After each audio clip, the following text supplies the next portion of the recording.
Rich history. There you go to Harvard, 400 years. You go to Oxford, 800 years. We are a 25-year-old school. The university only a few years ago became older than the youngest student at the university. And in a period of 25 years, the university has achieved a lot. I'll make a claim that we are the youngest university globally in the top 50 in everything we do. In the world, not in Singapore. I mean, we have our cousins at Kentridge, we have our cousins at the Malaysian border at NTU. But given who we are, 25 years young, what we've achieved is tremendous. I was a professor at INSEAD in France, Fontainebleau for 4.5 years. Then I came to Singapore with INSEAD Singapore. I was at INSEAD Singapore for 12.5 years. In 2014, I joined SMU because SMU to me was the youngest kid on the block. SMU was where I could really add value. A 25-year-old university, the business school is the first school. The latest two schools are the College of Graduate Research Sciences and the College of Integrated Studies. For a university that's so young, we are the flagship school of Singapore, the largest of SMU, the largest business school in Singapore. We have a strong name in Asia, we have a reputation in Asia. We are ranked 26th globally in the Financial Times research ranking. I take a lot of pride in this ranking. I mean, when rankings are good, I take pride in them. When they are bad, I say I don't care about them. But in terms of what we've achieved, we have achieved research impact. We have achieved a number of publications. We have achieved a high quality of publications. We have achieved a research impact. FT basically ranks us based on not just volume and quality, but on the impact that we had in the business world globally. So 26 is really good in terms of global ranking.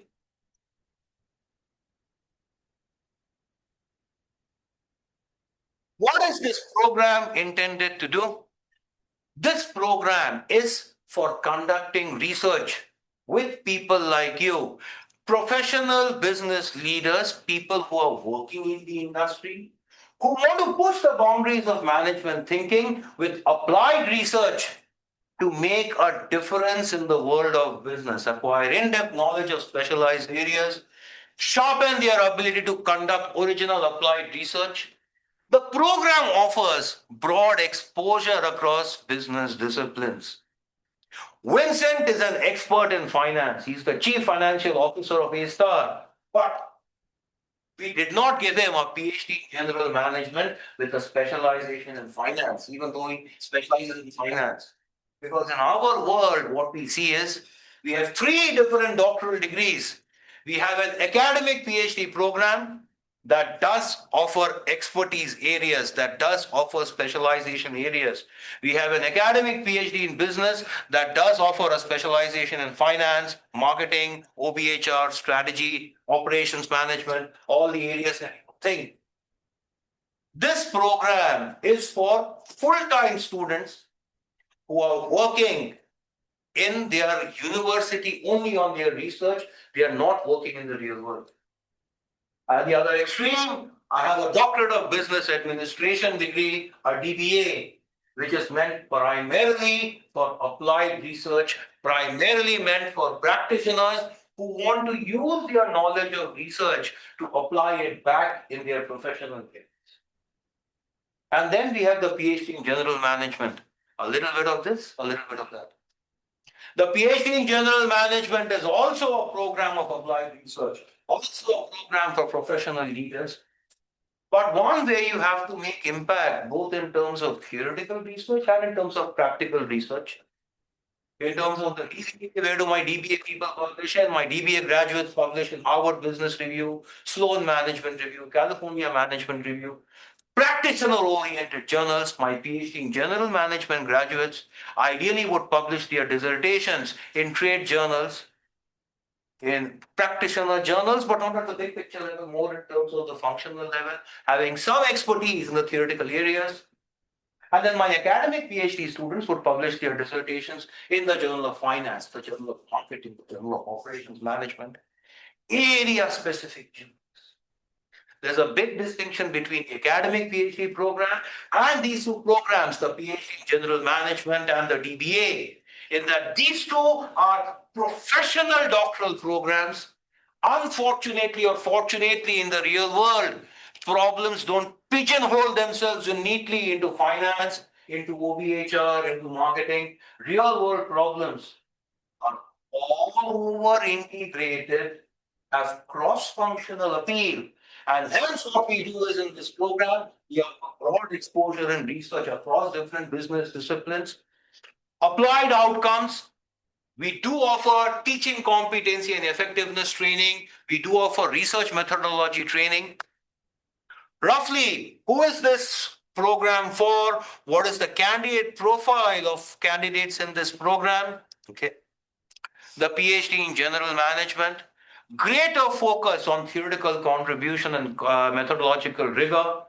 There is a theoretical contribution expected in addition to the applied research in the PhDGM. In the DBA, there's a greater focus on applied research with practical outcomes. Typical candidates, three buckets. About 50 to 60% of my candidates, after they graduate, after they finish their doctoral degree, they go back to the industry. So they are primarily driven by intellectual curiosity to learn research and then address significant issues within their organization. So 50 to 60% go back to the industry, wholesale. About 20% go into academia. These are professionals who are motivated to pursue a formal doctoral degree, to learn research, do teaching, move into academics. I would say roughly a fifth to a fourth, 25% of my candidates move into a university. And then about 25 to 30% are here. This is where Vincent falls. Vincent works as a professional and he teaches for us. So these are confused people. People who don't know what they really want. They have a foot in both boats. Okay? These are people who basically are working, but they also do adjunct teaching, part-time teaching. They want to shape the future. They want to give back to society. So they do a bit of both. So this is the typical set of profiles. 50 to 60% industry ambitions who want to learn research methods to fix actual issues in businesses. 25% want to become academics. The remainder, 25% are they want to do a bit of both. So they want to look at research, they want to look at teaching. What do the programs have in terms of structure? In terms of structure, stuck. Got it. The DBA program structure and the PhDGM program structure do have some similarities in terms of course length, in terms of course duration. So in the DBA, two courses will be based on research foundational courses where you will learn the philosophy of research methods. 6 core courses. As I said, industry problems don't pigeonhole themselves into functional areas. So you will do a course on finance, marketing, OBHR, strategy, operations, accounting. You will have 5 electives and an introductory research project where you will write a 15-page summary of the dissertation that you will do. And then later you will blow up that summary into a larger dissertation. Workshops, pass fail, a qualifying exam to decide if you should be a candidate or not, an IRB exercise to learn techniques of ethical research, and then the doctoral dissertation is 65% of the program's credits. 2/3 of the program is about the research that you will do. An ideal candidate would take most of the courses in the first year, write the qualifying exam at the beginning of the second year, move on to the dissertation phase after the qualifying exam in the beginning of the second year. Unfortunately, we don't live in an ideal world. A lot of working professionals have to travel. The DBA program is offered in one weekend segments, one every month, on a Friday, Saturday, Sunday. If you can finish all your coursework in the first year, more power to you. We welcome that. Then you can move to your dissertation very cleanly. But most of our candidates in the past miss one, two, three, four segments. Because of work related issues, they do have to travel. If you do, no issue. What we have as a flexible element of the program is if you complete 4 out of the 6 core courses and 2 research methodology courses in the first year, you can take the qualifying exam at the end of the first year and move to the candidacy stage with the understanding that you will complete the rest of the coursework in the second year. You have to complete your coursework before the first milestone of the dissertation, which is the dissertation proposal. So we do not require you to complete all your courses. You can miss 2 courses in the core courses, 2 or 3 courses in the electives. As far as you've completed a quorum, in that case, you can attend the qualifying exam, move on to candidacy, complete the rest of the coursework later. DBA course offerings, research methods, 4 mini courses, adding up to 2 credit units, core courses in all the 6 functional areas. Right now in electives, we have a number of courses. We have a big specialization in the area of innovation. So in the DBA program, we offer an innovation track where if you do all 4 of your electives out of 5, 4 of your 5 electives in the area of innovation, then you qualify for the innovation track in the DBA program. Okay. I do have the ability for you to take courses in the Shanghai Jiaotong University. They are our DBA partner. We have a joint program with them. Fortunately or unfortunately, to be a part of this elective sharing structure, you have to speak fluent business Mandarin. I don't know how good your Mandarin is, but when you go there, you'll find out. Because those courses are offered in Chinese.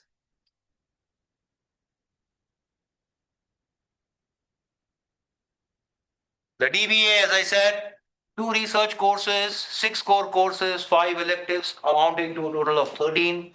Modular format, working professionals, 8 hours over 3 days, Friday, Saturday, and Sunday, 1 weekend a month. Then the introductory research project, a 15-minute snapshot, a 15-page snapshot of what you will do in the dissertation, which you will later blow up into the dissertation. 1 to 2 courses every month. 4 competency pastoral workshops. Then the dissertation does not require you to come back to campus. Many students ask me, I'll be traveling, but can I do the courses online? Sadly, no. We do not have the ability for you to attend via Zoom. You can attend, but that will be for enrichment. To get credit, you have to be present physically in person. University rules, we do not have the ability for you to attend courses online. If you're traveling, unfortunately, you have to miss the course. Okay. The dissertation can be offline, the dissertation can be off campus with regular online consultations with the advisor and the committee. If in the next 2 or 3 years you're relocated, don't worry, just make sure you're here in Singapore for the first year. Courses, you have to be physically present. Dissertation, you don't have to be physically present. The doctoral dissertation, as I said, is 2/3 of the course credits. So the coursework includes research techniques. You will learn how to do research to use in your dissertation. You will need to complete most of your coursework before passing your qualifying exams. The introductory research project will enable you to undertake an independent study, which will be a summary of the big picture of what you do in your dissertation. And then the dissertation process has 2 milestones. Typically, a dissertation has 6 chapters. Problem statement, what you intend to do. Literature review, what has past research to say about the subject. Research study design, what are the questions you're asking in your dissertation? How will you address those questions, your hypotheses, your ideas, your models? How will you collect data to verify your dissertation? Then you can submit your dissertation proposal for the validation by the committee. It will be a formal presentation. The committee will pass your dissertation proposal. Then you can go on to the final defense stage. Typically, the committee passes the proposal defense after the research design is complete. Then in the last stage, you collect data, validate your hypothesis, read data, write up the dissertation, then present your final defense. The final defense is open in the sense that the invitation is sent out to the world. Anybody who wants to attend the final defense by SMU rules, all final defenses of dissertations are open. Anyone is welcome to walk in and ask questions. Academic integrity is very important. We do expect that your dissertation is 100% original.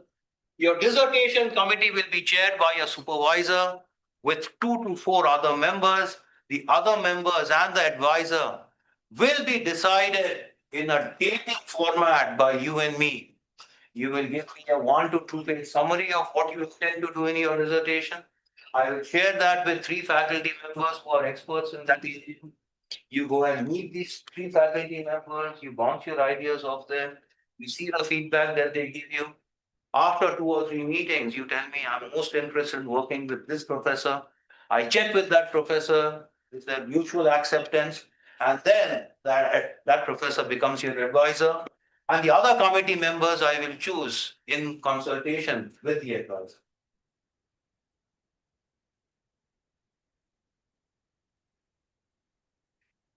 The structure of the PhD in general management is very similar. 12 credit units of coursework, introductory research project, 4 competency workshops, the qualifying examination, the IRB city exercise, the dissertation. The difference between the DBA and the PhD general management is in terms of the coursework have some similarities, some differences, and the format. The DBA is offered in weekend segments. One course is 24 contact hours.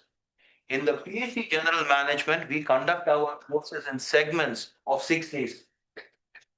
Once every 2 months, we will have a segment of 1 week, Monday through Saturday.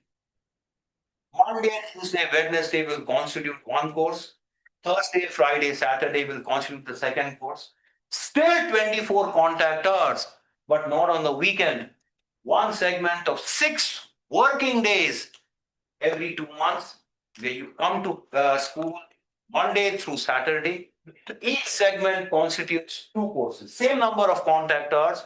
Each segment constitutes 2 courses. So May, July, October, December, Feb, March, May, you will basically have 6 such segments. Each segment is 2 courses, 12 courses in total. And then you can complete the competency workshops on your own schedule later on in the program. Who teaches in this particular program? Apart from the guy in the middle who's a really terrible teacher, all the other people are excellent faculty. I have the past president Professor Arnav Damaya teaching in the program. Hannah Chang, one of the stars in research and marketing recently. Professor Hui Hoon, who's a star in organizational behavior, human resources. Star in strategy teaching, Professor David Gomulia. We have the best teachers at SMU in this program. Student demographics, 75% good looking, 25% good looking, 75% average looking. 8 nationalities, 20 years experience on average, 40 is average age. The oldest participant I've had in the program was 58 when he began the program, Dennis. 58 when he began the program, 63 when he graduated. So we do have people with a pretty broad age range. Typical class profile, these percentages vary all the time. We are represented by all industries. So we have people from all industries in our program. Our graduates, Alan, now an adjunct professor, still working in the industry. Chaik, adjunct, still teaching. Deepika, gone back to working for the industry. Rahul, gone back to working for the industry. Ramesh, now a consultant. With those words, I wanted to introduce you to one of my star alumni. Vincent is now the CFO of A-Star. So he will talk to you about his experience in the program so that you can have candid discussions with no moral hazard. I don't have any authority over himself now. I can't withdraw his degree, but you may be uncomfortable asking uncomfortable questions in front of me. So I will leave the room with your permission. I'll come back in about 20 to 30 minutes. First, Vincent will share some things about what he's learned. Feel free to address any questions to him. Then I'll come back and address any program related questions that you have. Vincent, the floor is yours. Come.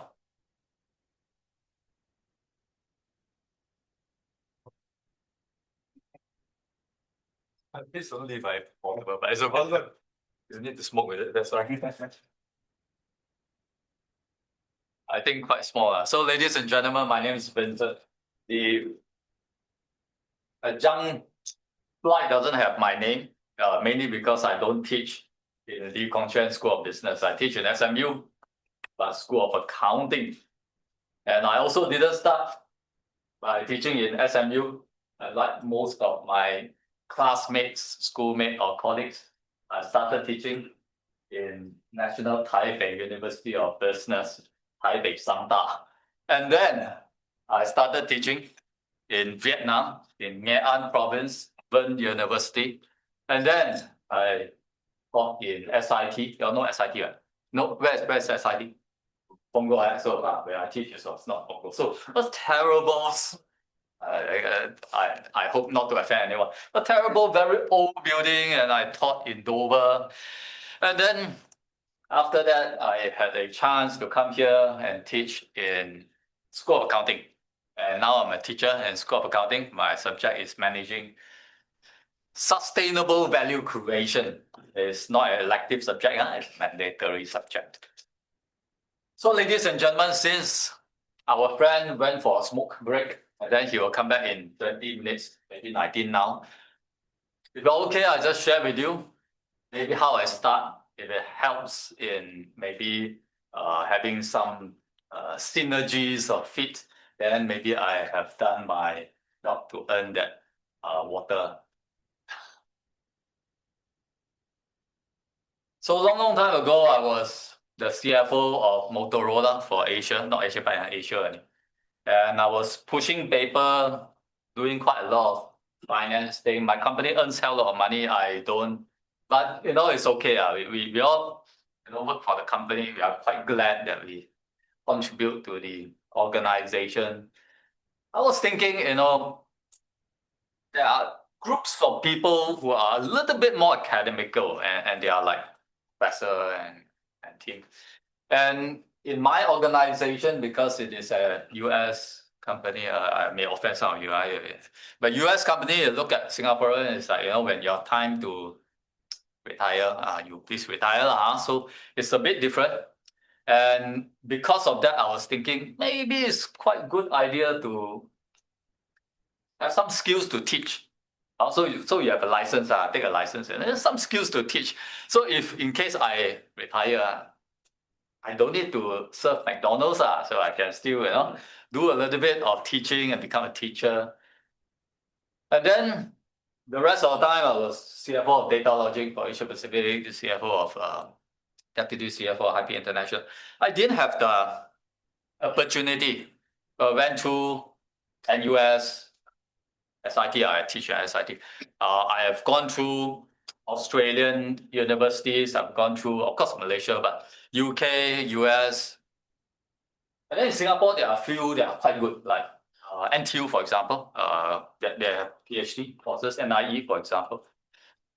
My brother, sister, I live in the east, so it's actually quite far. You try driving to NTU, like every day. Ooh, no fun. It's actually quite fun. Quite fun to be here. I don't know about you, but driving like 1 hour to NTU to study for 6 days in a row.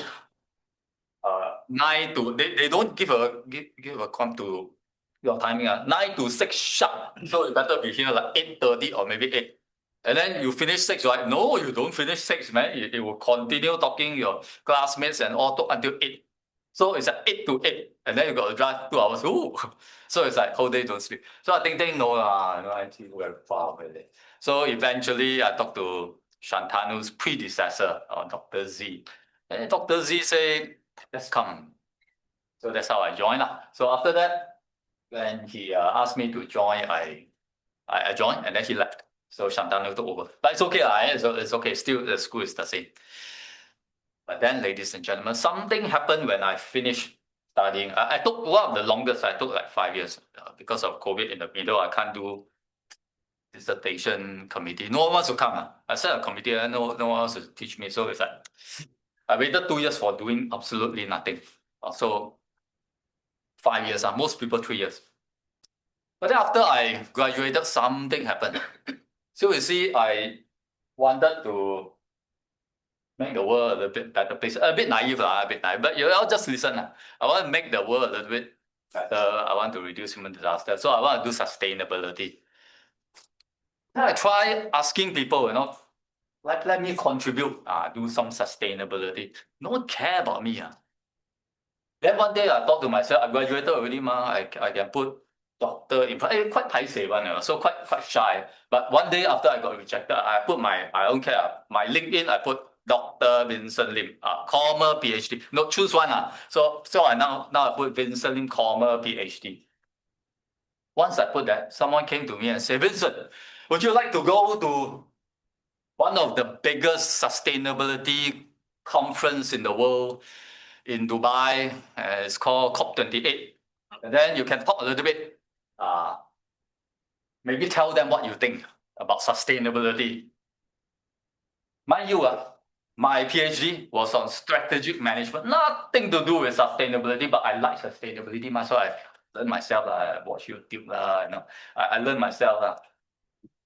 So I went to Dubai. I spoke in COP28, and I addressed a bunch of oil senior executive. They are like really senior executive, and they are really rich companies. They are really senior, and I lecture all of them through. I talk about carbon credit and the science of it and the sustainability reporting. So I get to lecture them, So it's so fun. A guy who studies strategic management get to lecture a bunch of oil companies on sustainability, and they should transition towards non-fossil fuel.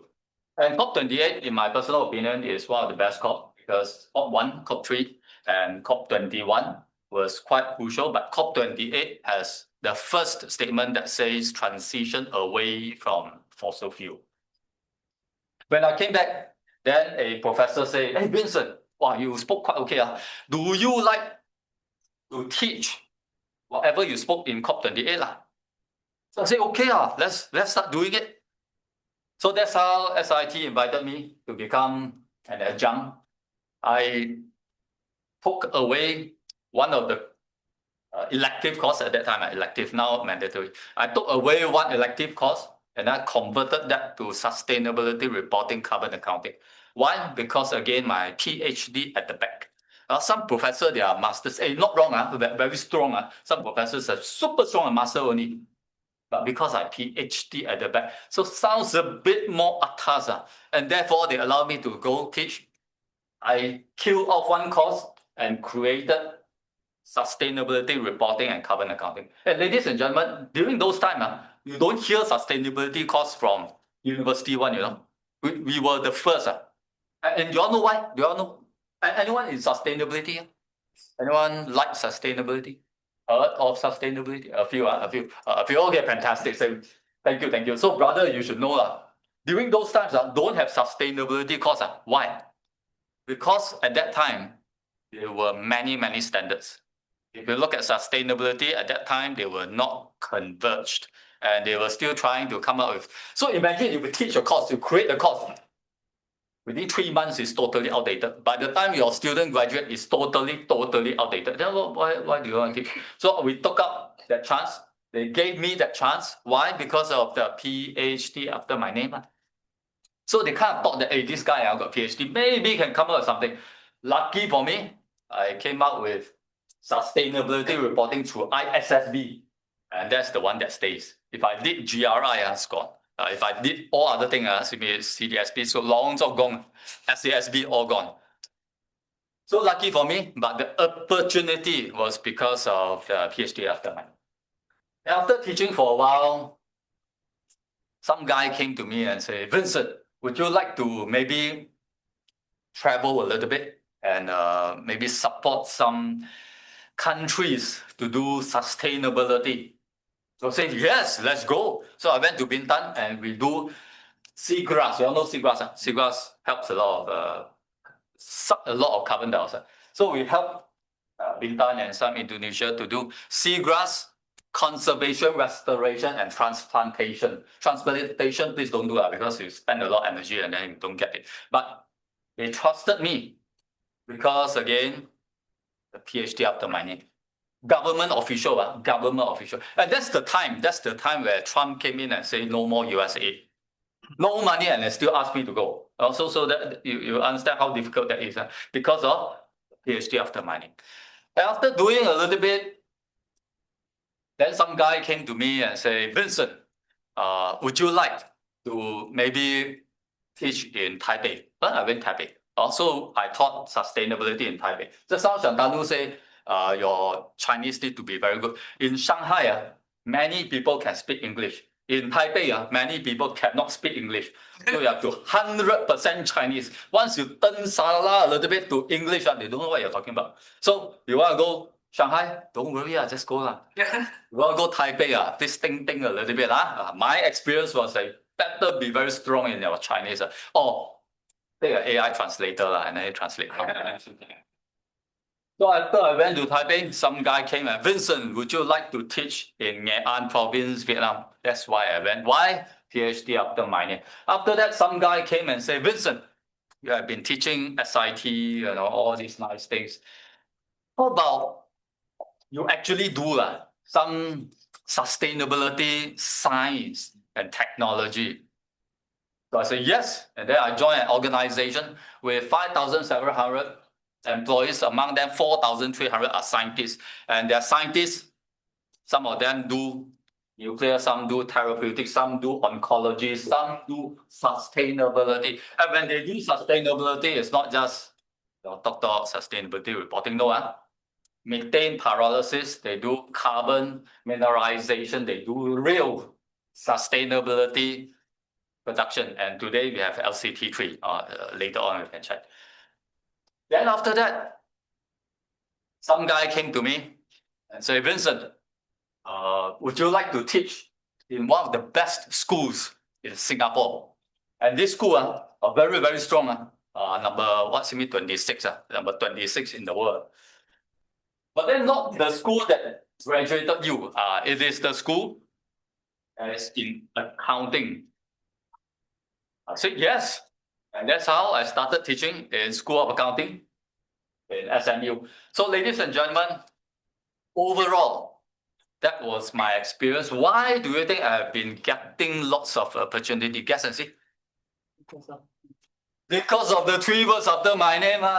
So ladies and gentlemen, I'm not trying to psycho you all. You all decide what to do, okay? But I'm sharing my personal experience. I will not have a lot of opportunity if I didn't engage in SMU's Lee Kong Chian School of Business, PhD in GM, PhDGM in General Management. I also don't know how. PhD in Business called bracket General Management. So if I didn't engage in this one, I suspect my opportunity will be much, much lesser. So overall, ladies and gentlemen, I truly thank my school. But I think the ability to get more opportunity can be a criteria for you to choose what course to take. Thank you. So Shantanu is still smoking. Do you all want to Questions for Vincent? questions for Yeah. Yes, please, sir. Why did you decide to take PhD and not DBA? So this is a very good question. You put the chair. It is so sharp question. I really like that. During my time, I don't need sister. I'm okay with that. I've been sitting. During my time, the DBA is a very exciting course, slightly more exciting than this one. Don't have, no, there's no choice. That time it was Chong Gong School. You know Chong Gong, like the best school in China, and most of the multi-billionaire are there. So my classmate was the co-founder of WeChat. Classmate. And when he graduated DBA, I was there. So it was like big thing. If we join the DBA, it's the same. However, the consideration is that do we want to continue be in the enterprise, or do we want to have a project where you do some work and teach some work?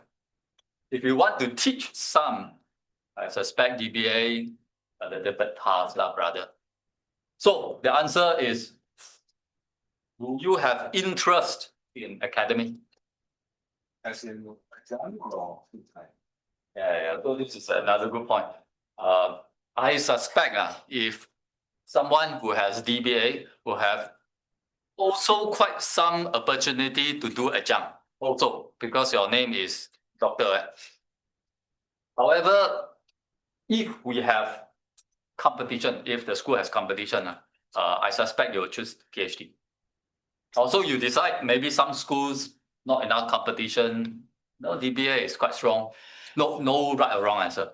During my time, Li San is the co-founder of WeChat, multi-billion and billion, and not China yuan, multi-billion USD. And a lot of people are going DBA, and therefore my class was quite small. But now, maybe it is a little bit more balanced. So if you join a DBA, quite fun. If you join a PhD, not that small. So during my time, more pressure to go DBA. I still chose PhD. You all guess and see how big is my class? Class like that. This guy is fantastic. Please give me a round of applause. My class so big, 5%. 5%, man. And some guy don't know what travel become 4%. And sometimes one don't come 3%. The whole class 3%. But of course, the good part is that the professor gave us everything. So we can talk one-to-one, we can challenge, and, debate thing with professor on his subject. Most of the time you lose, but you get used to it. So you can debate with the professor. Try not to, but it's okay. Any other question? Yes, please. You're a practitioner, accountant all your life, right? Yeah. Then when you do your PhD, did you face difficulty doing the research, collection of data, etc.? How do you go about solving that part without any practical experience? Fantastic. Can you please give him a round of applause? Another very good question. So my answer is a little bit non-intuitive, but so if I expect an answer, it will not be the answer. So as an accounting professional, in theory, I have an advantage over quantitative thesis, and I didn't. I chose a qualitative thesis. So you can choose quantitative, quant or qualitative. I chose a qualitative. Qualitative is usually more for people in marketing, more for psychology, more for organizational behavior, OBH, and not usually for people like us. And my one is like strategic management, finance guy. So I have huge advantage in doing that. I absolutely did not employ any of them. So many of my friends who are finance, they do statistic, they do quant, and then they collect the data and do it. So your question, I totally cannot answer because I 100% qualitative. However, I have a friend who I only got 5% in the class, right? One didn't come, and then level 3.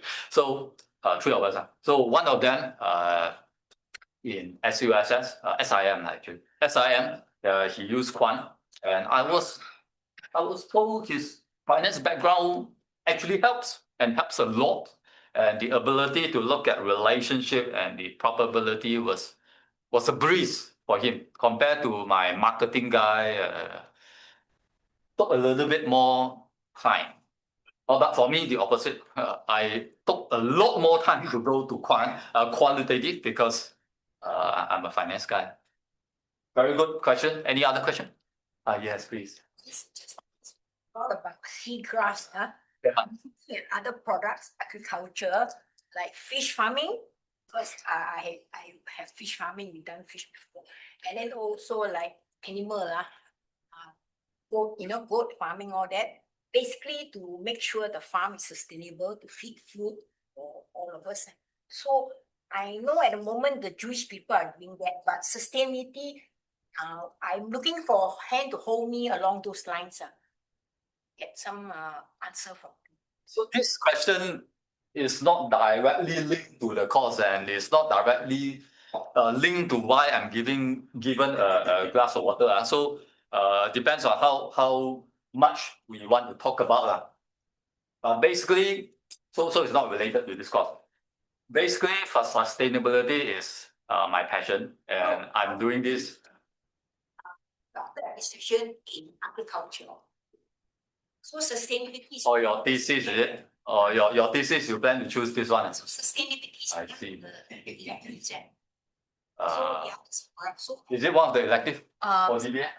it's not. Yeah, it is. But then if this question, I think Prof. Shantanu will be more suited to answer. So he can actually advise you on the faculty and all during your dissertation I stage. see. No, I'll explain to you why. Because during my time, no such thing. So during my time, there's no sustainability elective. I don't even know until suddenly just now. I don't even know. During my time, no such thing.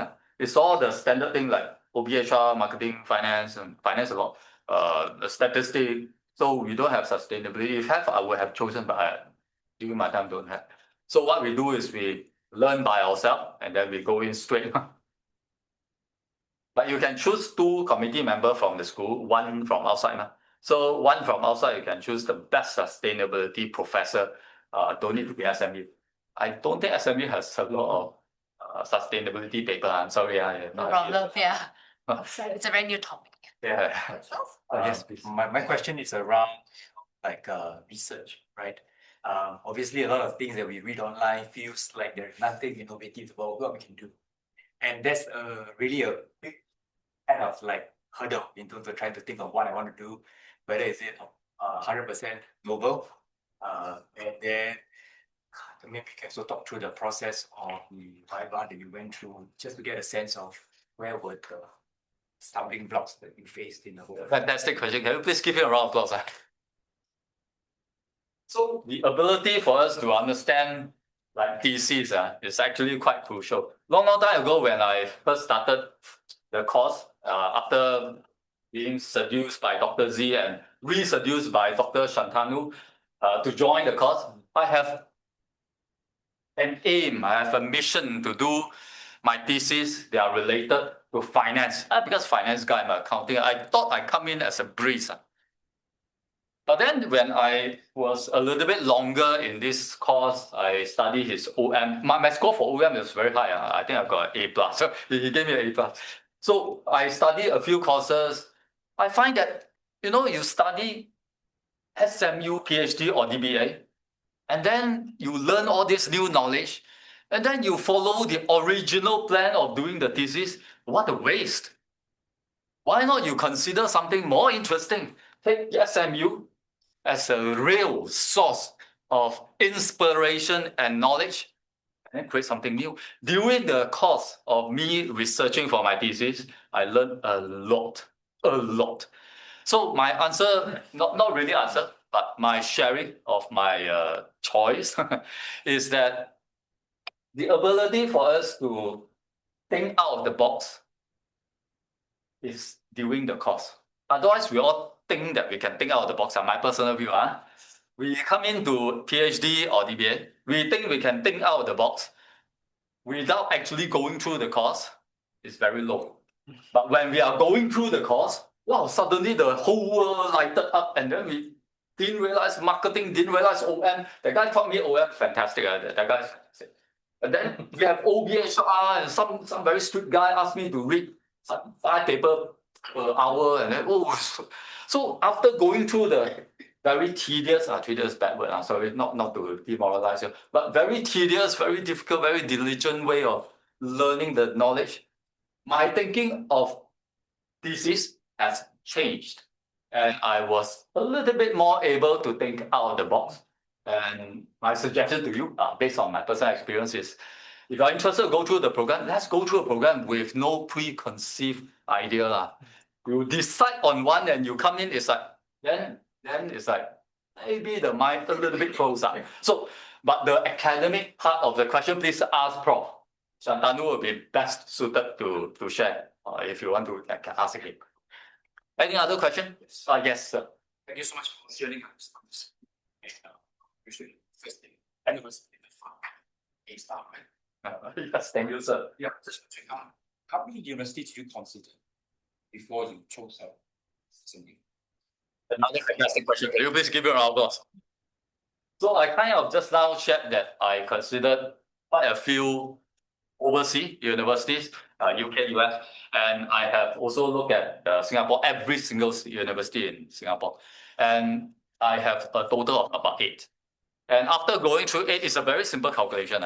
So overseas, the price is not. I'm sorry, price is not more expensive, you know. So this one quite expensive during my time. I'm sorry, I'm just being candid. But some overseas can be quite cheap one. So it's not the price, but it's the availability, it's the reach, and it's like a Singaporean now here. Then you don't take the Singapore school. You know, Singapore, we have some of the best schools in the world. And Singapore population 6.5 million, right? And then we study outside. So okay, those are my consideration, different from yours. I consider 8 university in Singapore. The best university is the one nearest to my house. But it's a bit joke aside. It was basically NTU and SMU. NTU is really too far, brother. I stay in Loyang and Changi Airport. 2 hours there. But overall, I've evaluated 8 based on value, capability. I think SMU was scoring the top. You got scholarship also. Absolutely not. Hey, brother, I'm CFO of Motorola, CFO of Data Logic. Who will give me scholarship? They look at me and you pay too much. No, you pay too little. You should pay more. You should support other students. Hey, don't like that. I can never get scholarship. Can never. As a CFO, they look at Shantan, look at me. Vincent, can you please donate a little bit? No, no scholarship. Not for me. Maybe for you. I don't know. Sponsored by company. No. Okay. So sponsorship for the company was a bit difficult during my time. As I shared with you just now, I was in the midst of doing bigger things. I wanted to improve the world, make the world a better place through reducing human disaster. So I was planning to leave my organization. If I ask for it, I will get it, I know. Even now in my current company, if I say I want to go Harvard AMS, I can get it. But the issue is I was trying to leave my company that time. So that was my answer. You all decide what to do, man. Any other question? Yes. Sorry, you raised first. Tell us a bit about your first year, which is when you do all the coursework, and I bet you were studying, you were working then full time, right? So, like, how easy was it to do both the things? Because it's not just like the class hours that you have, you'll have group discussions later, you have class work, coursework, all those things. So, how hectic was the first year? How were you able to manage 60, 70 hours a week, and then? Fantastic question. Can you please give it a round of applause? This one tells how tough the course is, and then you all can decide based on what I experienced. Just now I mentioned that I was CFO Asia Pacific for Data Logic, right? So if you go to IKEA, you go to Sheng Siong, you scan that thing is called Data Logic, and it is an Italian firm. Italian firm means it is listed in Milan. Italy is quite long after Singapore's time. So I reached the school about 8 a.m. School start at 9. And I mingle with my friends.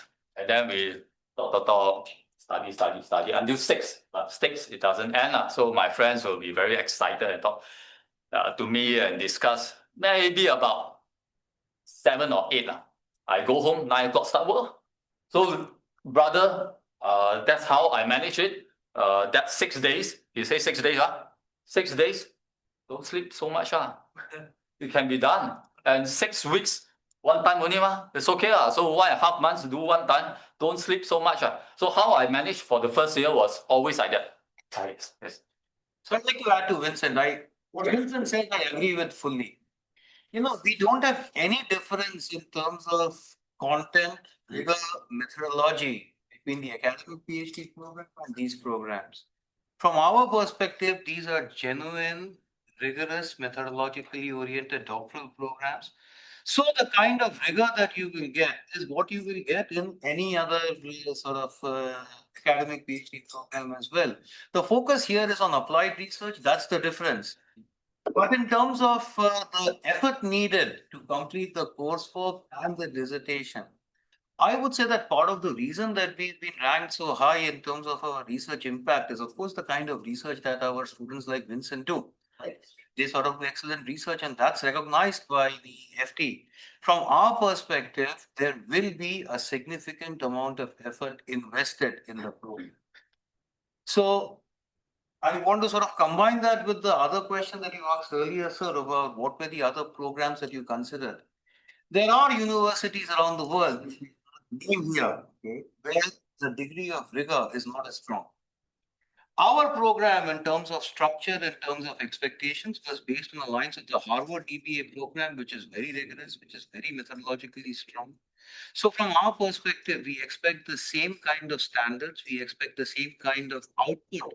The output that the faculty are looking for when they sign off on your dissertation final defense is this of publishable quality in a good journal or not? Now, of course, the actual publication is not needed because that publication process with peer review, with referee readings, with recommendations and so on takes about 2 to 3 years. So we don't require the publication, but the faculty are looking at, will this dissertation be published in a top journal or not? So that is the level of rigor that we expect as an output from them. That's it. Any other question for me or for him? Follow up on that. Your dissertation. So you said you pick a subject that's qualitative in nature, strategic management. Yes. And how do you gather data, or did you have a lot of difficulty getting data to support your hypothesis, being non-quantitative?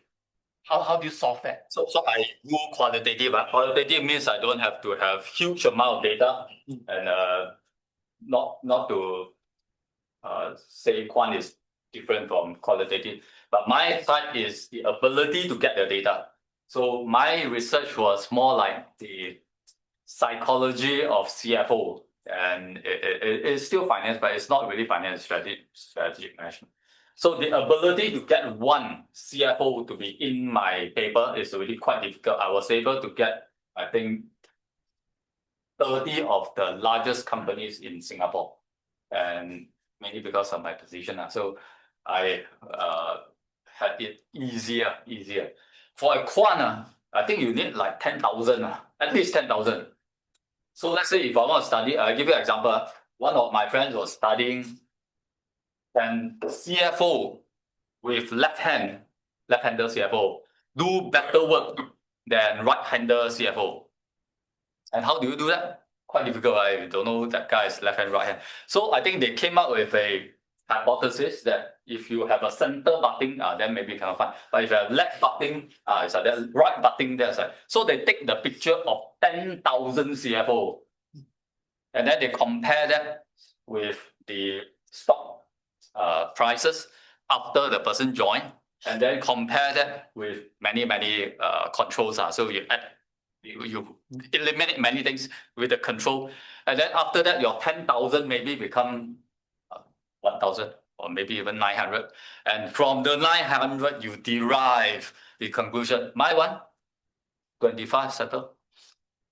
Also, qualitative and quantitative are very different, but of course, it depends on context. So my one was not so easy. Please don't think 25 is so easy.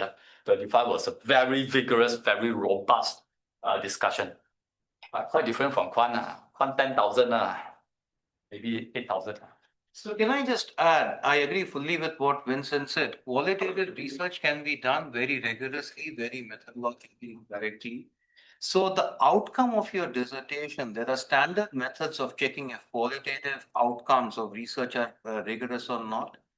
Quantitative is a bit easier. Indeed, the data collection effort is more involved in terms of numbers, but qualitative, that one data point that you're interviewing or that you're doing semi-structured surveys with, semi-structured interviews with, those are extremely comprehensive. Each of those data points that he collected in terms of the 25 or 30 would take him hours and hours. This is quantitative. Send out one survey on SurveyMonkey, you may get 2,000 downloads within a few minutes. Right? So there are differences in terms of ways of collection of data. That's right. How much data do you need? Quite frankly, if you collect 50 data points, and 47 responses go in one direction, 3 responses go in the other, that is statistically significant with 50 data points. Obviously, if you have 100 data points with 60-40, you will not have statistically significant results. But with 1,000 data points, 600, 400 is statistically significant. So basically, the more data you have, finer distinctions with the same percentage can become statistically significant. That's right. So from my perspective, how you sort of decide basically is done in rounds. Typically, we recommend you do a pilot study, see the strength of the study in terms of the propensity of data to go in one direction. In that case, if you see that it's very strongly in one direction, even a small number of data points work. Otherwise, if it's sort of very, very close, 53-47, you will need to collect lots of data points with that ratio if the remaining data is along those lines to show statistical significance. So it's very hard to determine. There is no magic number. It really depends on the results. If the results are sort of very, very close, you will need a lot of data points. If the results are very strong, you need fewer data points. Having said that, typically quantitative research, easier to collect data in large numbers because you have instruments like Mechanical Turk, like SurveyMonkey, where a lot of candidates do surveys. As an overview, I would say that about 85 to 90% of my graduates do primary research because survey data is much easier. You can ask exactly the questions that you want. Secondary research is much harder to do because you have to have hypotheses that are exactly supported or can be supported by the data that has already been collected. Which is why primary research is what most candidates end up doing. There, in terms of primary research, I would say that depending on the source, your advisor will be able to guide you in terms of which source will give you the biggest ROI in terms of numbers of responses. Very good point.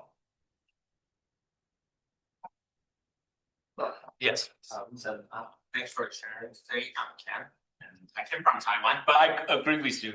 In Taiwan, English is not that common because the people can speak English here right now. Okay, so I'm curious about how you apply what you learn in PhD program into your day-to-day job, no matter in Motorola or right now in your current role. That's fantastic. Let's give you a round of applause. Thanks. So just now I kind of mentioned that after I finished studying, some guy invited me to COP28. And before that, invited me to teach in Taipei Shangda in Taiwan University and then in Nghệ An Ven University, Vietnam. The ability to apply concept in these three opportunities is very crucial. The ability to apply knowledge is almost zero because the context is totally different. We all know that my passion is sustainability, right? My thesis is not. My thesis is about psychology plus signaling theory plus a little bit of CFOs plus and is strategic management. So my suggestion is for teaching, it is quite crucial, or the passion field like sustainability is quite crucial to really learn or use the concept and try new field. However, for work, when I was Motorola, I was CFO of Asia, no use or very little synergy. My personal view may be wrong, very little synergy. In fact, some guy told me, oh, you're CFO of Data Logic, at that time Data Logic. And then you have PhD, actually no use, worse. This signal, sorry, not offending anyone. It signal that you think too much. Maybe you say no all the time. Maybe you, so it doesn't help. So no synergy. However, my latest job is the Agency for Science Technology Research. I kind of share with you 5,700 employees, among them 4,300 are scientists. 4,300 scientists, majority of them were sent to Stanford, MIT, Cambridge, Oxford, and then come back and do bond and then like to stay in A-star and then we have. So the ability for me to understand them is very, very crucial. And the three words after my name gain a lot of respect. It is the first time in the history of A-star Finance that the CFO has a PhD. In the history of A-star. In fact, not just finance, the HR, the corporate group, the non-scientist organization, I'm the first one who has a PhD and lead the department. So I gain so much respect. People look at me, they talk about the scientific thing to my staff. They say, hey, you all don't understand one, your finance, just go ahead, go away, give me the money, the end. But when I went, they talk about their science hypothesis, and then they ask for money. Still ask for money, but then it's like ask before, ask after they share with me the hypothesis. To my team or my predecessor, they just give me the money, don't talk so much. You all don't understand one. You just give me the money in the end. I have a little bit more respect from that perspective. However, I want to say that knowledge, that one depends. Maybe his course have, I remember and then I can apply. But the knowledge from my thesis, no. Because it's so deep. You want to be novel, you want to be, well, all these things, you have to choose a field that's super narrow. That's super narrow. I never get a chance to use it at all. Never. But the general knowledge, the things that I learned from Shantanu is so useful. Also, I hope I answer your question. Any other questions? Can I just address that? Yes, please. A minute again, I agree fully. From my perspective, what you're getting here is not research knowledge about a specific question in your company, by the way. Right. If there is a research dissertation that is solving a specific company's issue, I will not let it pass in my in my university, simply because that is not a generalizable set of ideas. Research has to be generalizable. I need data from an industry sectoral perspective at the very least, or from a country perspective. I cannot have data from an organization. A dissertation is not a consulting project. A dissertation is validated with data. A dissertation is something novel. A dissertation is generalizable.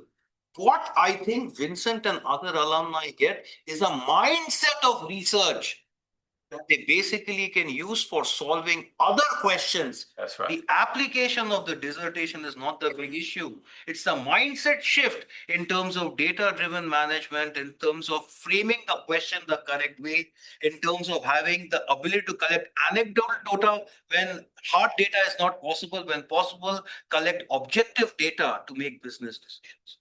So it's the mindset shift that I would refer to, not the actual outcome of the dissertation. Professor, difference between EMBA and DBA? EMBA, the degree, teaches you to apply existing knowledge.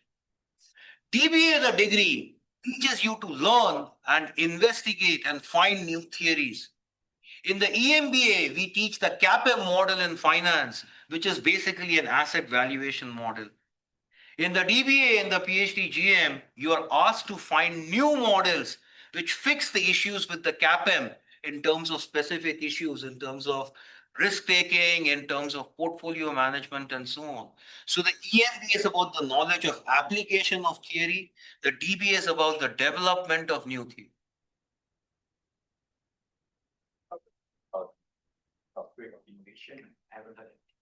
The doctorate of innovation is not really a degree by itself. It's a track under the DBA. So for getting the DBA with a specialization in innovation, you will need to take the same set of theory research courses, core courses as the DBA. But 4 out of your 5 electives have to be in the area of innovation. And the dissertation has to specifically target the application of innovation in some domain. Every dissertation is innovative, but every dissertation does not qualify for the innovation track. The innovation track has to specifically investigate the innovation process in the semiconductor sector, or innovation in Singapore versus innovation in Japan, some sort of direct application of the innovation topic. Okay, we just take last 2 questions. Towards Shantanu. Thanks. I'll wait. Please address it to Vincent first. Happy to. Anything? Okay. Can you share about the difference, either of you, between PhD General Management and the Doctorate Business Administration in terms of the effort to get each of them, as well as the opportunity or the doors they open for each of them? Okay, so quite frankly, I mean, there's no real difference in effort. The 2 degrees require different degrees of focus. The DBA is much more applied in nature. The PhDGM, his dissertation is very applied as well, but his dissertation also makes a theoretical contribution. So to me, the distinction between the two is that there are gaps in literature and there are gaps in practice. The DBA addresses a gap in practice where there is no commonly accepted management theory that solves that particular issue for the industry. In the PhD GM, there has to be a theoretical gap that you identify in the research that is addressed by the dissertation. So that is basically in terms of the vision of the two programs, how things work. But in terms of the effort required to get the two, no difference. The courses are sort of different, but same amount of work in both sets of courses. Dissertation, I would say, the same degree of effort in getting results. It's just that the focus is very different. The DBA focuses more on, this is an issue that practicing managers are facing. Okay. And this is the best way to solve it. In the PhD GM, in addition to asking that question of practicing managers needing a solution, I also need to find a gap in the theoretical literature with regard to that question. So if you don't mind, I add a little bit. Yes, please, of course. After what Dr. Tanu has mentioned. So the application for my thesis was, just now I mentioned, is quite narrow. So my thesis is exactly what Dr. Shandatu was saying. It's a theory, it's a new theory. So I was assessing the signaling theory it's quite long, but I take the simpler one. The signaling theory in hiring a CFO, global CFO. I didn't get to do it or use it because I'm the CFO. Oh, why do I hire a CFO? Wait for my boss to hire me. Right? So that is the narrowness of the application if you based on the thesis. But throughout the thesis, I learned a lot of things, and of course, I can apply in work, and I can apply in many teaching exercises. But exactly what Dr. Shantanu was saying, my thesis is very much a new theory, although it's a very narrow new theory. My friend in DBA was focusing on an application that is a little bit more, not so new theory, exactly what you say. So again, I'll give you a difference. See, in terms of well-known DBA dissertation, there's a well-known DBA dissertation at Harvard where the candidate was looking at what is the impact of senior leader compensation on firm performance. What this candidate ended up doing was basically saying that, how do I measure compensation? How do I identify a senior leader? How do I measure firm performance? So in terms of senior leader, simple, just take CEO, just take one level, the head of the organization, make it simple. Compensation, CompuStat data has an entire database on different elements of pay, base pay, variable pay, bonus, stock options, blah, blah, blah. And then in terms of firm performance, many different measures, revenue growth, profit growth. Take stock price performance, well-known measure, okay, which is corrected for by the market, okay. Stock price performance over time.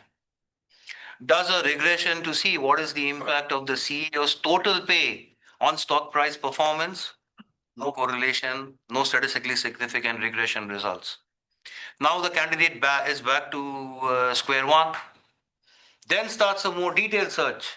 Base pay, variable pay, with multiple components. Finally, the only component that shows any kind of effect is long-term vesting options. So he tried stock options, didn't work. Then long-term stock options, long-term vesting. It was a very detailed level of investigation. This is where the aha comes in. So the only effect, the only factor that makes an effect is long-term vesting stock options. 5 or 6 years later, those influence the stock price performance significantly. Now, something new, something that was not known before. Something useful. Now the chairperson of the board can basically say that you will no longer get 20 million in terms of base pay. I'll give you your millions, but all in long-term vesting options. Show me the results and then you get the millions in terms of pay. This is validated with data. Applied, but not good enough in terms of a PhD GM dissertation. In terms of the PhD GM dissertation, I need to find literature on what are the motivating factors for a leader. Then I look at financial factors as one. I need to look at other factors as others. And then I need to connect to the theoretical literature. Yes. How much of your effort for an organization is based on financial factors? How much of it is based on soft factors? Control for the soft factors and show that this particular financial factor is the sole driver. If you can, if it does not show up in terms of the statistical significance, then again, you're back to square one for a PhDGM. Yes. So there is a distinction in terms of applied research. All I want to show is an effect. For theoretical contribution, I have to delve deeper into motivation. I have to delve deeper into psychology, maybe. I have to delve deeper into the OBHR literature. So, in terms of finding out what is the causal factor to contribute to the theoretical literature, is a bit more. Such a good point. Just now I was saying signaling theory. Signaling theory is sort of finance theory. It's somewhere near psychology, 1971. Somewhere near psychology. So my personal sharing may be wrong. If you combine two, it'll be easier to pass. That means you get, if you do finance, you're going to take something that's very far away. And then if you happen to find correlation, True. possible. Interdisciplinary is always new, right? Because there's established literature in OBHR, there is established literature in finance. But very few people take a look at the interface of psychology on finance, psychology on strategy. So then interdisciplinary by default, to some extent, gives you a much higher chance that your results are new. Right. Yes. Question, appreciate that. So, but at this stage, before you choose a program, before you take the core classes, how do you know if the question you want to answer is a gap in application, or the question you want to answer is a gap in theory? So do you pick your motivation? Are you more applied? Are you more theoretical? Good question. So in general, sir, when people apply for the programs, we do ask them to write an essay on what they want to do in their research. And a year later, I ask for that sort of one-page summary that I will share with 3 faculty members. The two are always very different. What you think you want to do today versus what you think you want to do a year later after taking the coursework, very different. I don't hold any of you to that essay. That essay that you write at the application stage is for me to check whether you can write cohesively or not. Are your ideas scattered all over the place? Or do you have an ability to build an argument from different perspectives? Can you sort of build a theoretical argument? That's what I'm checking for in the application essay. I don't intend to hold you to that dissertation. Now, in terms of how do you make a choice? You don't make a choice on the topic right now. The advisor will guide you appropriately for each program based on the research interest that you have. At this stage, all you should ask yourself is, am I really looking for making an impact in terms of the applied world? Or do I have some kind of ambition to bridge theory and practice? That motivation is what you need to address. Typically, as a soft answer to your question, more of my PhDGM candidates are interested in an academic career. More of my DBA candidates go back to the industry after they graduate. Having said that, I have examples of both and both. So I have Wilson, who basically has gone back to the industry, but still does some adjunct teaching. I have people in the DBA who've gone on to a full-time academic career. This is just a question of interest.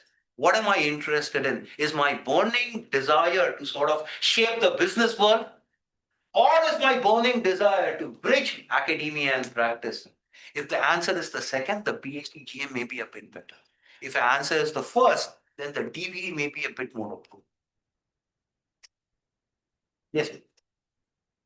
So what about if I choose to start DBA first, but after half year, I realize my passion actually it's more towards PhD direction. Do I have chance to switch and carry over credits? The carry over credit is the hard part.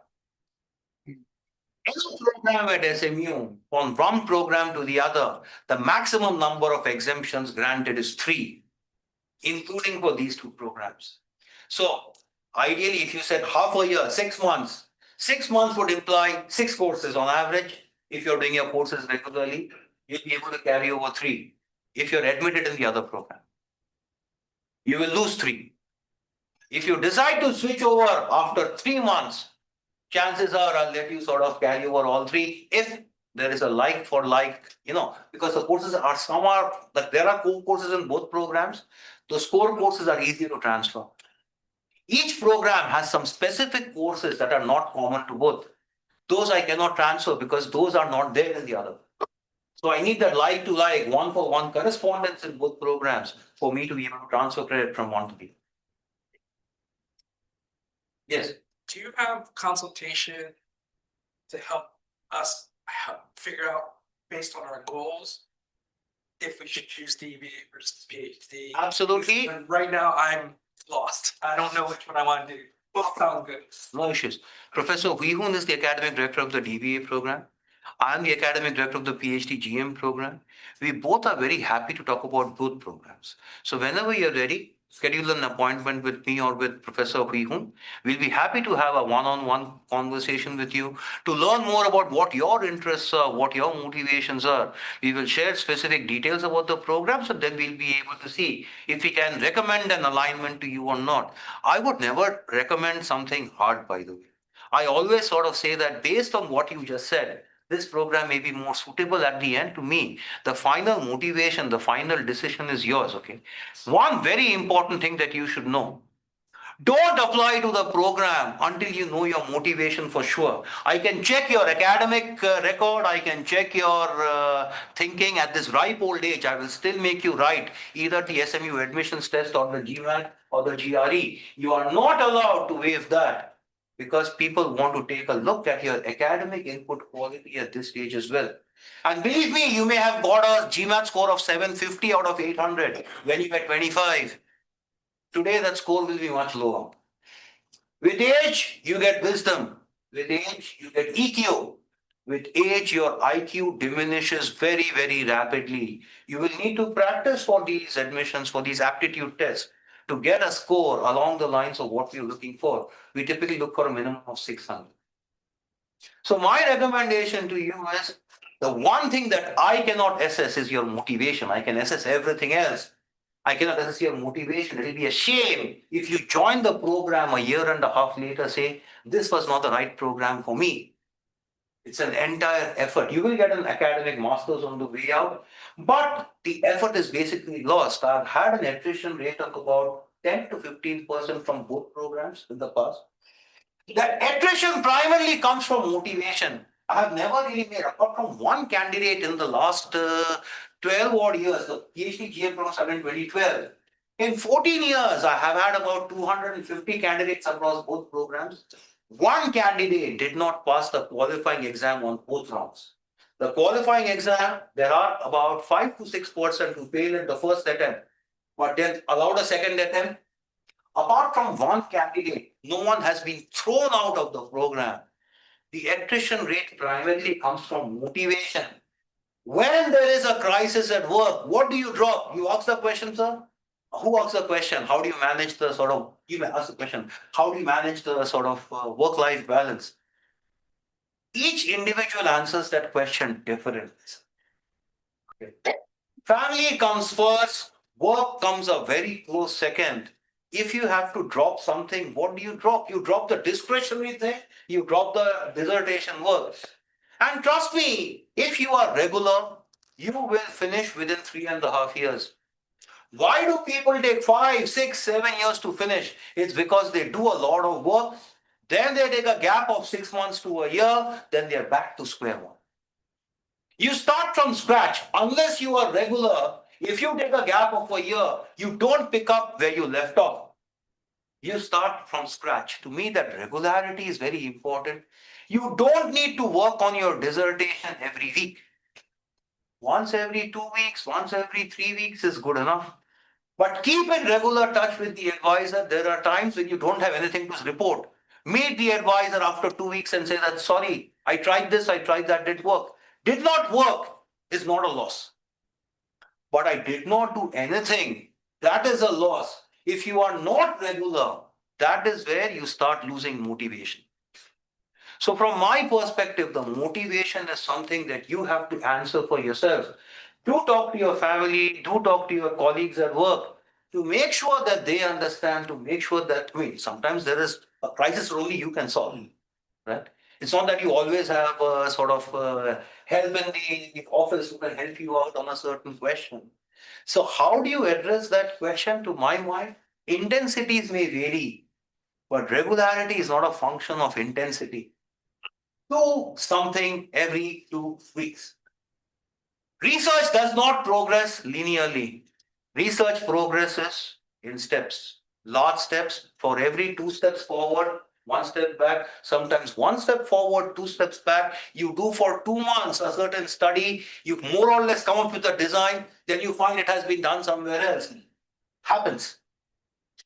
But as far as you're regular, after multiple efforts, you should be able to get there.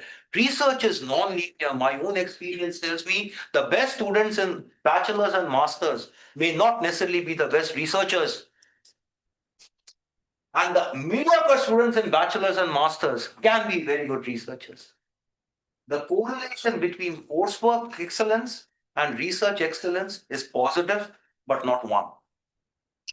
That's where motivation is very important. If you do apply, make sure you can assess your own motivation.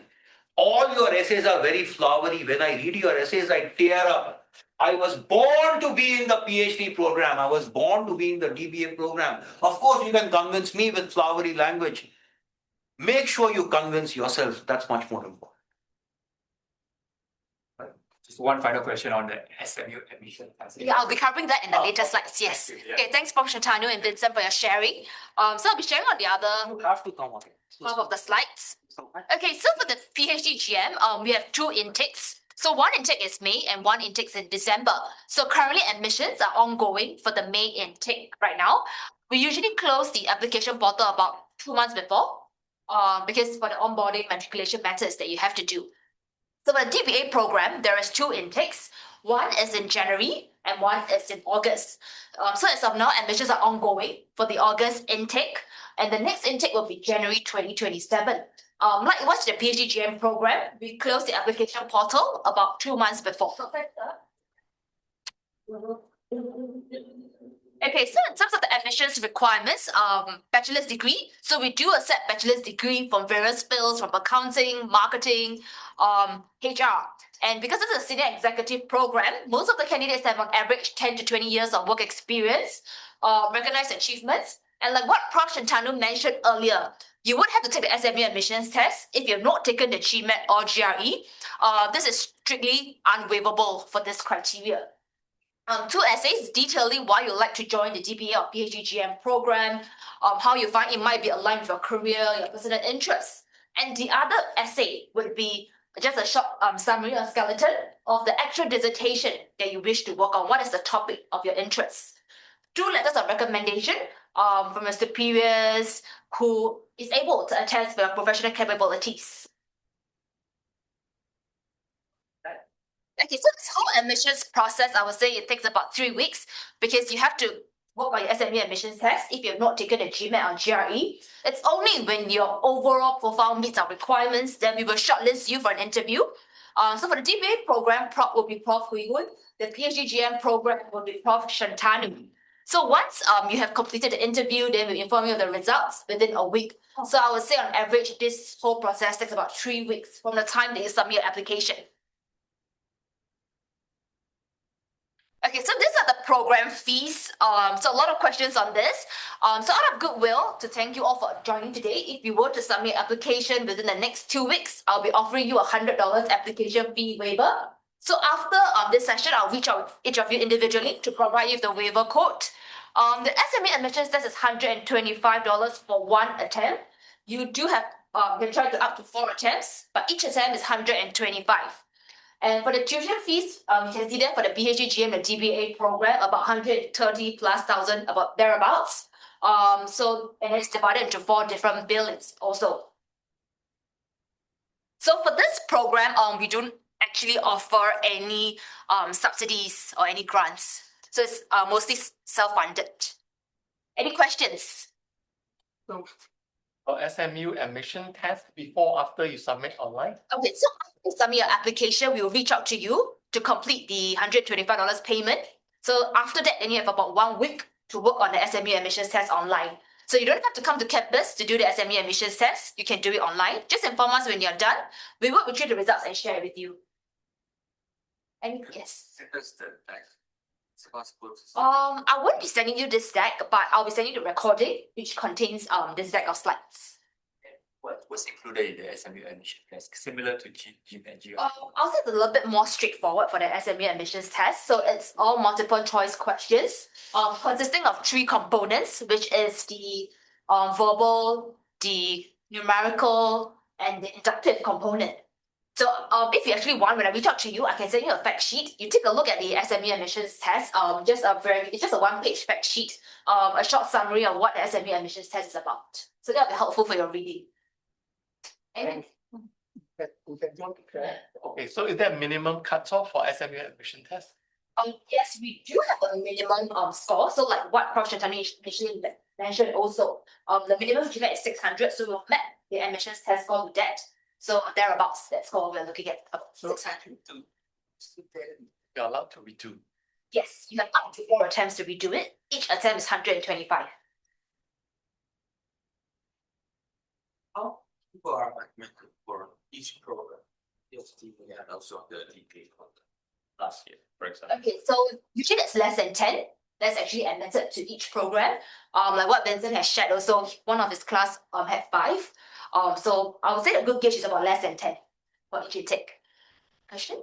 Yeah, so I think before coming here, I kind of missed about 10 years of experience requirement. But in terms of numbers of years and quality of years, will the quality of years of experience will be measured? If we don't have 10 years of experience, but the quality is good, like sort of 10 level. Based upon research abilities, quality of experience gained, what we have worked, based upon that. Okay, please send your resume or LinkedIn profile over there. I can take a look at it, review it to see if actually eligible program. So we can chat about that. So around this, just a question. For both of the programs, what was the youngest candidate age ever been for both of the programs? I would say that the youngest age is about their late 30s. Yeah, our mid and late 30s. But that is very, very rare. So most of them, I would say the average age is about their late 40s to mid 40s to late 40s. So we also have candidates in their 50s. That's taking this program. Any further questions?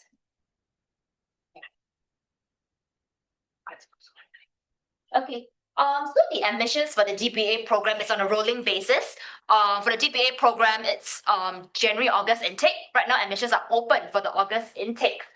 For the January intake, if you are interested, I will only be opening admissions portal after the August intake has closed.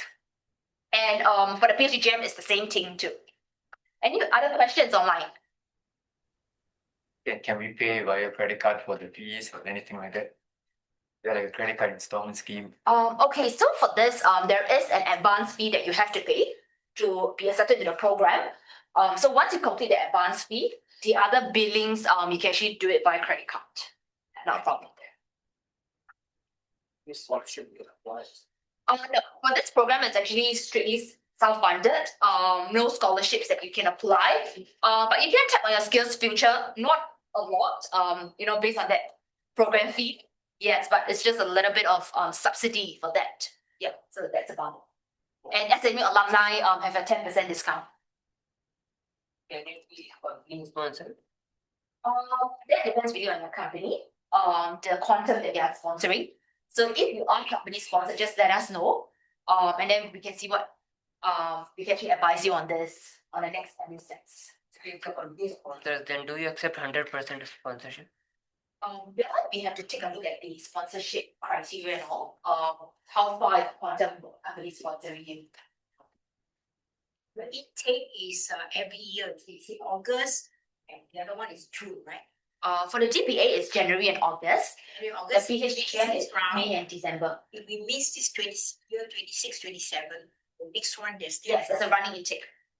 Yes, correct. You run to the next But cycle. when we start the program, you roughly 3 years, you said, right? I would say that most candidates complete it in 4 years on average. 4 years, yeah. But if what's anyone that the longest is so far, how long? Yes. Allowed how long? 5 years. 5 years. And your oldest student is? About 50-ish, because I'm 70. About 60. So your professors are mostly in the 40s and 50s, are really 70.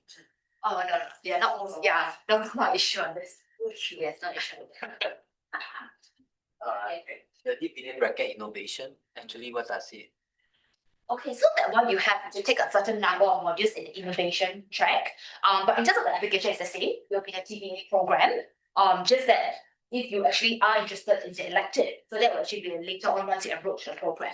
So the selection is not from the start when you apply. Is there a similar focus on innovation for the PhD or is it only the DBA? No. So for the DBA only, if you're interested in innovation track, it's only for the DBA program.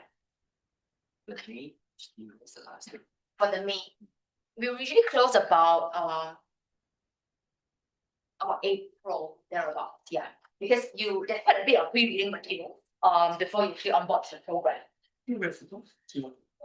But online application within 2 weeks from tonight, right? Yes. Within tonight. So that you'll be provided with $100 application fee waiver. Yes. Yeah. Shanghai Jiao Tong University. So in that case, does it mean I can also take some courses from Shanghai Jiao Tong University? If you are interested, but that would also be the same DBA application. Yeah. Also about DBA, some courses can I take in Shanghai? Shanghai Jiao Tong. Yeah, still the credit will be considered as the same, Yes, right? correct. How many would there be? How many courses are eligible for this? For this, we have to check with them, how many modules that you are actually bridge over. Yeah. Yes, correct. Because I have to check whether there are any changes on this for this year. If you have any questions, if you can email the person who email us, the Miss City or anything, or who do we email? Actually, my colleague here. But after this, I'll be reaching out to each one of you. So any questions that you have, you can just ask me. Yes, correct. You were saying we can meet up with him or the other prof to have Okay. personal discussion. Is that correct? And Yeah. how do we arrange that? Okay, so for that, you reach out through me. Let me know you're interested to talk with Prof. Shantano or Prof. Hui Hun, who is a DBA program director. And then I'll arrange for you to either come on campus or you want to speak with him or her by Zoom, so that can be arranged. The second part, I'm still not sure because Vincent was saying that PhD maybe open more doors for academic in terms of adjunct lecturing. But the prof seems to suggest that both are equally. Yes, So actually, correct. what is it? So we do have for PhDGM and DBA, we do have candidates that actually moved on to do adjunct teaching or either the academic track, solely an academic track. So in terms of this two, there isn't one over another, I would say. If you actually want to go on a teaching track in the later part of your career. Vincent was saying if they have a competition, he thinks that most likely they will choose the PhD. That is because a lot of people have a perception that only in PhDGM they need to teach. So after that, when you speak with Shantano and Prof. Hui Hun, you realize that there could be a lot of misconception there.